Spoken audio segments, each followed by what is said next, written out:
the trouble is that many companies are involved in projects, and yet their project management methodology and processes are not well established. The problem exists on several levels.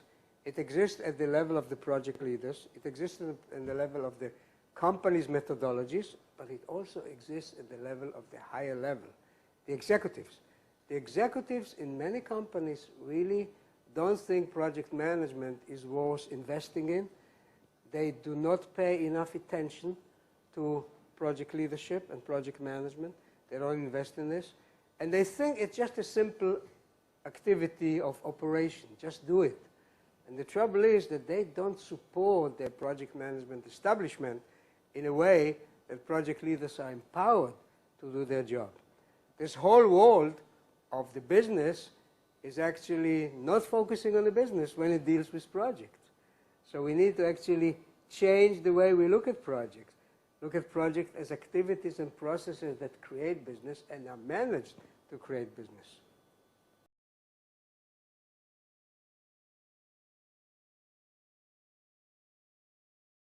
How can organizations overcome such issues? The first thing is awareness. Unfortunately, I think that chief executives have not embraced the importance of project management. They have embraced the importance of innovation, which is fantastic. Innovation is creating new business. But in order to achieve an innovation, you've got to have project management, good project management practices. They go together. You cannot succeed in innovation without project management. They have also embraced concepts like Six Sigma.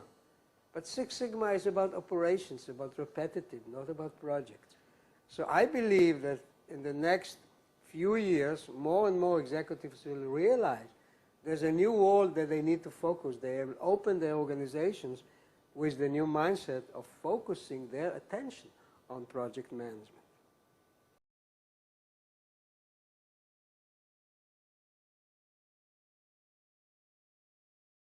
Well, the SPL framework evolved over a period of, let's say now, 14 or 15 years. Our research started in the 90s when we focused on finding differences among projects, and out of this we came out with the diamond, which is now well established. But during this process we realized that there are different kinds of projects and different kinds of business objectives. And actually the diamond is only addressing one aspect. It is not addressing the business aspect. So we started to ask ourselves, how can we refocus project management on business? It started with the strategy. For a long time we have struggled what is the meaning of strategy and how to develop a project strategy. And then pretty soon came out the second element, which is the spirit element, and the spirit shows you how to motivate the team, inspire the team, and so slowly we started to build this framework of strategy, spirit, organization, processes, and tools. And now the whole framework is a complete picture.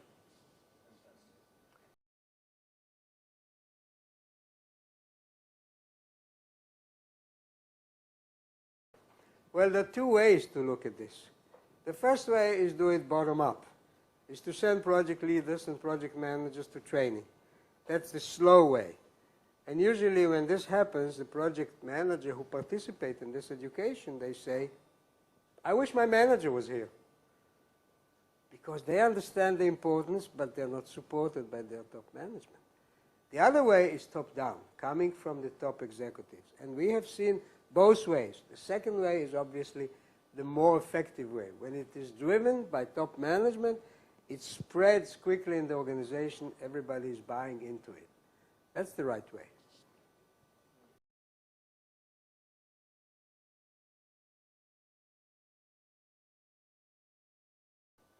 Okay, over the years, the SPL approach was exposed to many companies, usually in workshops giving to project management. But there are two ways to implement project management in a company. The first way is bottom-up, is to invite project managers to a training, give them the methodology, teach them. The usual reaction that we get when we do it this way, they say, I wish my manager was here, because they need support from their management. It's very slow. The more effective way is top-down when it comes from top management. In this case, we have a few companies that adopted this way and went top-down. One company is the train company, the commercial air conditioning company. Another company on the East Coast that is a service provider. A third company is a city government. I can tell you that we have achieved in these companies tremendous business results. We have achieved increased market share of over 50% on average on major product lines. We have achieved increase in company stock value from $100 to $2,100 over a period of 10 years. And we have retransformed a city government into a more effective tax collection that has increased tax value to the city by hundreds of millions of dollars.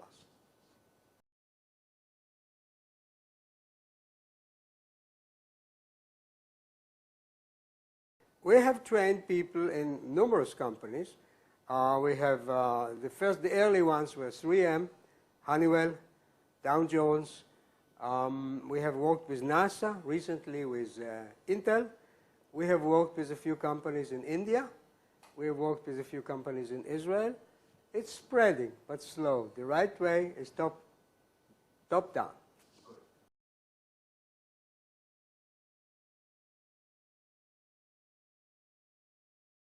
Simple. Innovation is an idea that made it. Not everything new is an innovation. The simple definition of innovation is a commercialization of an idea. That simple definition is actually very problematic, because if you have an idea, you still don't know if it will become an innovation.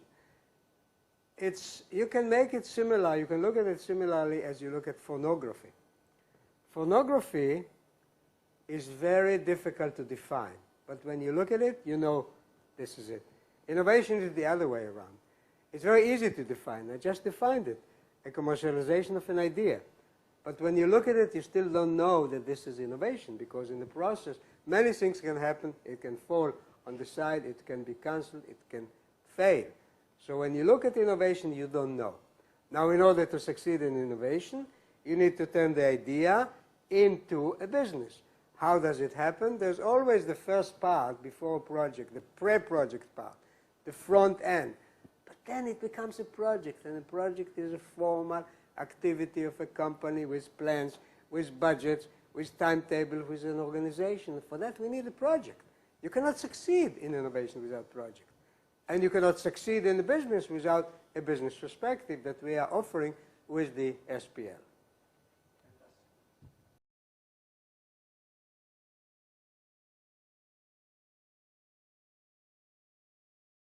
The economy in the West is struggling.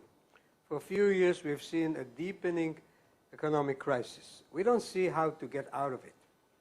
My belief is that we have a way to get out of it. We have good universities, we have good education, we have good technology, but it's not enough.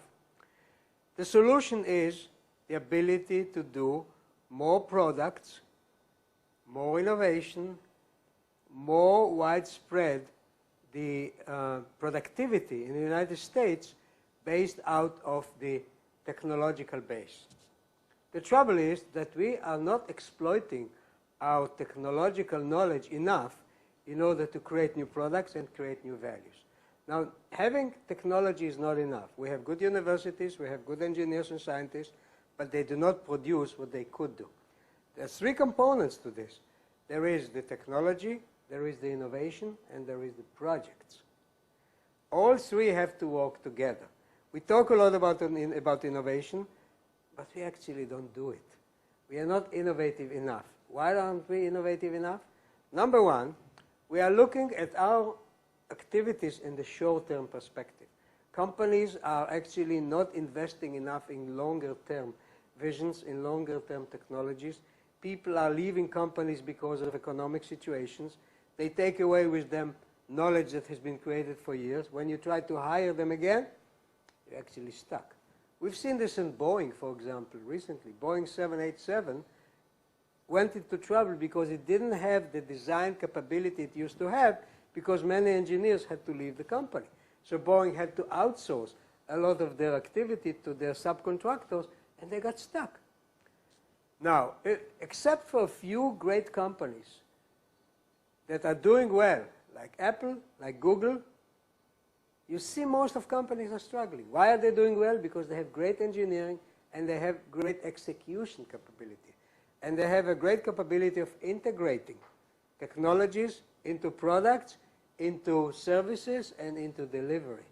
Most companies are looking short-term. They don't invest in innovation. They don't invest in project management. They're losing their capability.